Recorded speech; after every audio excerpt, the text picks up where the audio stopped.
Welcome to today's explainer. Today, we're going to totally demystify the high-stakes mechanics of forced induction.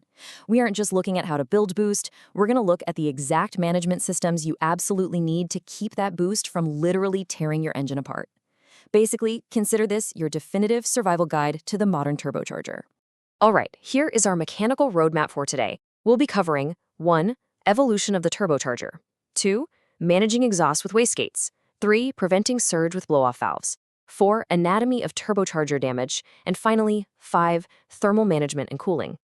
Okay, let's kick things off with Section 1. We're going to look at the lungs of the machine and how forced induction is actually evolving. A turbocharger at its core is just beautifully simple, right? It literally recycles wasted energy, your exhaust gases, to spin a turbine. That turbine powers a compressor to force dense, pressurized air right into the intake manifold. More air equals more fuel, which equals more power. Simple. But that reliance on exhaust gas creates a super frustrating delay. You know the feeling, you mash the pedal, wait for the exhaust to build, the turbine finally spools up. Yep, that's turbo lag. It's always been the traditional trade-off for all that extra power. Now, it's absolutely fascinating how the industry is trying to solve that lag. Traditional exhaust-driven turbos are the proven workhorses. They're cost-effective, and we know exactly how to tune them. But look at electric turbochargers. By using an electric motor to spin that compressor, rather than waiting around for exhaust gases, these units spool instantly. I mean, zero lag. Immediate throttle response. And since they don't rely completely on the exhaust, they actually reduce back pressure in the exhaust system, which makes the whole engine even more efficient. The trade-off, though? Way higher complexity and cost. That's exactly why traditional turbos still dominate diesel and standard performance builds, while electric turbos are really carving out their space in modern hybrid setups. Moving right along to our second section, whether you're running traditional or electric, once a turbo is spooling, all that massive exhaust pressure needs a dedicated adrenaline regulator. Enter the wastegate. So here's the crucial thing. A turbo can't just spin up to infinity. It would literally destroy itself and take your engine with it. A wastegate is essentially a spring-loaded valve sitting right there on the exhaust side, acting as a bypass. By referencing the turbocharger's boost pressure, the wastegate opens the second a specific limit is reached. For example, the springs inside Garrett GVW wastegates are calibrated right out of the box to 14.5 psi, which is 1 bar. Once your boost signal hits that 14.5 psi mark, bam, the valve lifts. It bypasses exhaust air around the turbine, precisely regulating the RPM of the turbo so it physically cannot exceed your target boost. But how you actually apply that bypass matters a lot. Internal wastegates are super compact. They're built right into the turbine housing, which is fantastic for tight packaging and keeping costs down. But external wastegates, which are plumbed completely separately into the exhaust manifold, offer some massive advantages for high-performance builds. They use much larger valves. This means they respond way quicker and much smoother to sudden pressure changes. Plus, by routing that bypassed exhaust gas further downstream, or just venting it entirely, external wastegates drastically reduce back pressure in the manifold. It just creates a vastly more efficient system when you're pushing big horsepower. All right, we've managed the exhaust side. Now let's flip over to the intake side for Section 3 and explore exactly what happens when you suddenly lift off the gas pedal. Picture this. You're doing a pull under heavy acceleration. The turbo is just cramming massive amounts of pressurized air into the engine. Suddenly, you shift gears, and that throttle body slams shut. Well, all that pressurized air has nowhere to go. It hits the closed throttle plate and violently bounces back toward the turbocharger, clashing head-on with a compressor wheel that is still trying to force their forward. This total collapse in flow, that's called compressor surge. You probably know it as that rhythmic turbo flutter sound. And yeah, it sounds awesome, but that flutter is actually the sound of immense cyclic torque repeatedly hammering your compressor wheel and bearings. A blow-off valve is a pressure release system that pops open the split second that throttle closes. It gives all that trapped air an escape route, totally saving your turbo. And this introduces a super common tuning trap. See, you can vent that excess air in 2 ways. Venting it straight to the atmosphere gives you that classic loud whoosh sound everyone loves. However, if your car uses a mass airflow sensor, or MAF, upstream of the valve, your engine computer has already counted that air, and it's already injected the fuel for it. If you just vent that air out into the atmosphere, your engine suddenly has way too much fuel. It runs rich, which can foul your spark plugs, or even cause stalling. The fix? A recirculating valve, often called a diverter or bypass valve. This quietly routes that pressurized air back into the intake track after the MAF sensor, but before the turbo.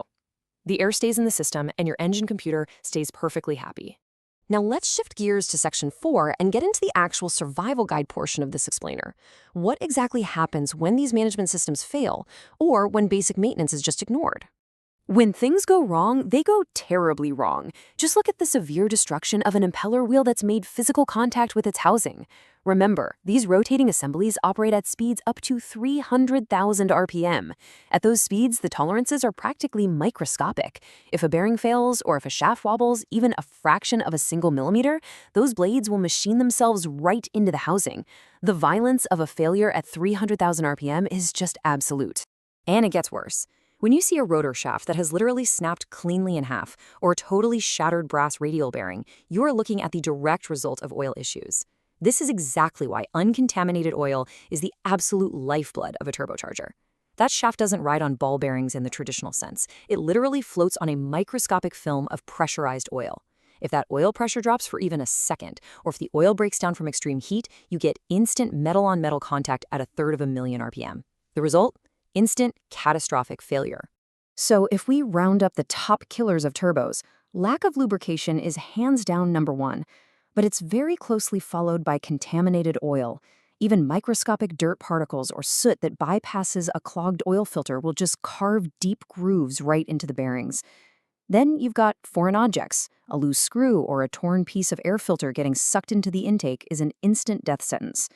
Add in excessive exhaust temps from a bad tune, or overspeeding because a wastegate failed, and it becomes crystal clear. A turbocharger's lifespan is 100% dependent on the ecosystem supporting it.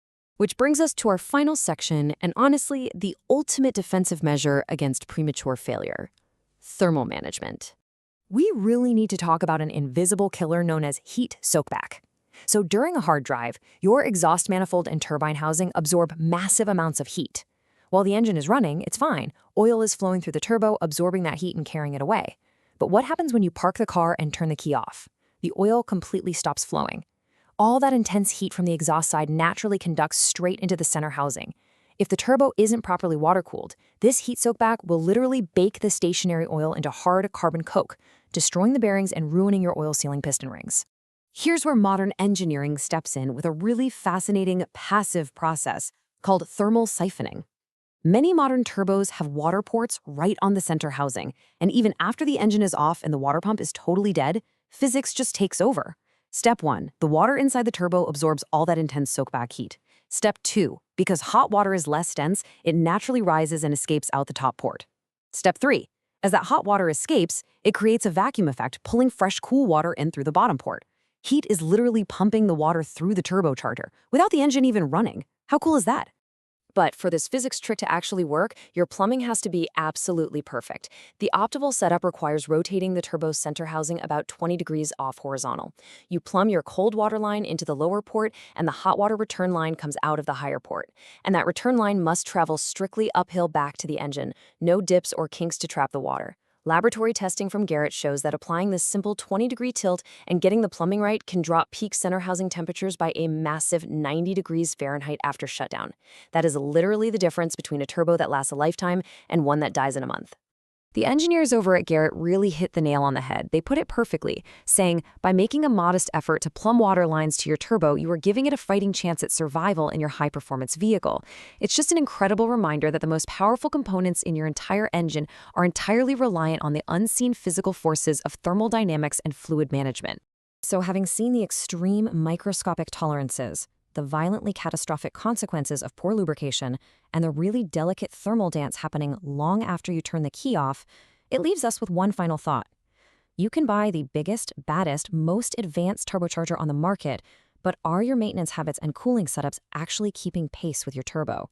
Keep your oil clean, check those wastegate springs, plumb your water lines correctly, and always respect the engineering. Thanks for hanging out with me for this explainer. Keep learning, and I'll catch you guys next time.